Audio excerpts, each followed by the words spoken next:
guys, welcome back to another video. In today's lesson, we are gonna learn this lo-fi and neo soul groove, all based around the D-7 chord. So we're gonna learn the chord positions needed for this lesson. We're gonna look at the embellishments, the neo soul moves, and obviously we are gonna explain and understand the music theory behind it. So let's get started with the chords. As I said, the most important chord for this groove is the D-7 chord. So we'll get started with this position here, okay? Which is obviously a bar chord position with the root on the 5th fret here. Now we're gonna play this position for the first strum without the second finger, like this. This means that the note E, which is the 9th, is the highest note that we are gonna play when we get started. Then we are gonna hammer on the second finger, creating the first neo soul embellishment, which is this first hammer on. Then we're gonna have another typical hammer on, this time on the first string, with the pinky on the 8th fret. All this while we keep the chord ringing like. Okay, this is gonna give us the first quadruplet, so 4 16th notes, counted as 1 E and A, which is really cool when you try this with the drum beat. So then we are gonna play the same chord, D-7, but this time extended to the 9th, so D-9, with that typical neo soul move that I'm sure that you guys have seen very often.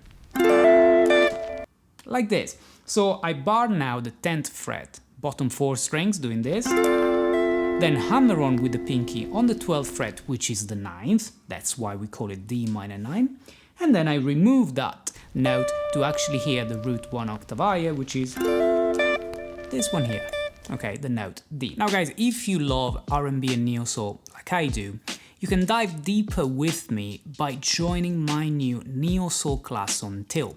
All of the details will be in the description below. You can click the link and reserve your spot. There is still time and it's gonna be amazing. We're gonna hang out together and you will be able to ask questions live with me while we learn these chord progressions and while we learn the music theory behind them. So all together, this is the first part. Then there's gonna be a bit of rest. If you guys want to see the full transcription, note by note, to see the length, the value of the notes, and to also see all of the embellishments and a few other theory notes, head to my Patreon. You can find it there, and you can download the tab and the theory charts. Okay. Then when you get here, you are on the beat number 3. And for the beat number 4, we are gonna change the chord. We're gonna play this move, which is very jazzy because it basically is around the A7 altered chord, which is the 5/7 altered in the key of D minor, this chord here. Okay. Now you can think of this as an A7 with the sharp 5, the flat 9, which is when you do this. But if you stretch your pinky here, you also get the sharp 9. So we can say that we have a common ground, which is the A7, sharp 5. But then we play sharp 9, flat 9, okay? This is because when we play an altered dominant 7 chord, we can always use any of the 4 alterations, flat 5, sharp 5, flat 9, sharp 9. So in this case, we are using 3 of those, okay? Doing this. Now, when we play this, exactly like when we do this other move, we don't want to play the note in the bass, and we want to only focus on the bottom 4 strings of the guitar, which is what we do, you know, most of the time in R&B and neo soul when we want to play embellishments, like. Obviously there is a melody going on, right? Which is so nice. And then we head to the D-9, this time played with this position. Okay, so let's recap so far.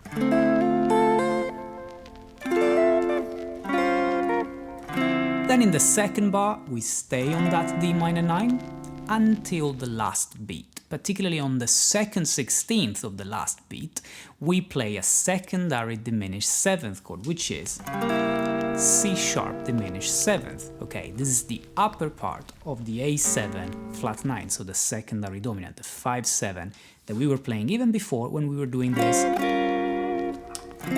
which acts as a 5/1 minor in the key of D minor. Okay, so far you get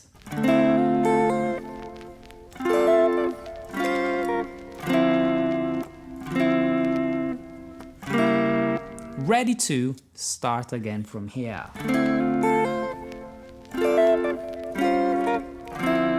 But this time, after the D minor 9 played with this position, we don't play this secondary diminished 7 chord, the C sharp diminished 7th, but we play another typical Neo Soul diminished 7th move, which is this, with the diminished 7th chords played with a root on the D string. And in this case, we are playing a B flat diminished 7th, going to a G diminished 7th. And once more, they are the upper part of an A7 altered. Okay, so it's literally like the C sharp diminished 7 that we are playing before, because we know that we can move diminished 7 chords by 3 half steps and you're still playing the same chord, just an inversion of the original one. Okay, so in this way, the second time we play something like this.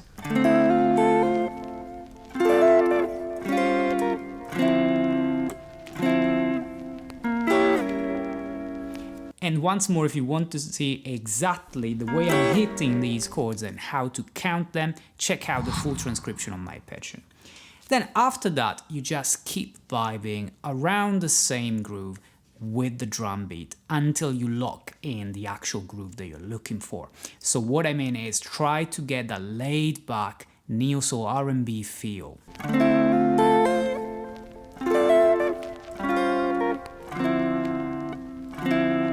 So that being said, guys, we have covered now the chords, we have seen this embellishment, we have seen this, and more importantly, the diminished 7th cascade, like this. Now it's time to definitely listen back to this along to the jam track, along to the drum beat, but if we want to also say something more about the music theory, at the end of the day, this is all based on a 5-1 minor and D minor, like we said, so this is gonna be our 1 minor, and only when we play this, you can tell that you're actually using the 5-7 altered. When you use the diminished 7 chords, you are essentially doing the same as a 5-1, but instead of using the 5, which would be the secondary dominant, you replace that with a diminished 7th chord, which is the secondary diminished 7th. So for example, this, the C sharp diminished 7th, which is based off the major third of the A7 altered, is going to be classified as the 7 diminished 7th.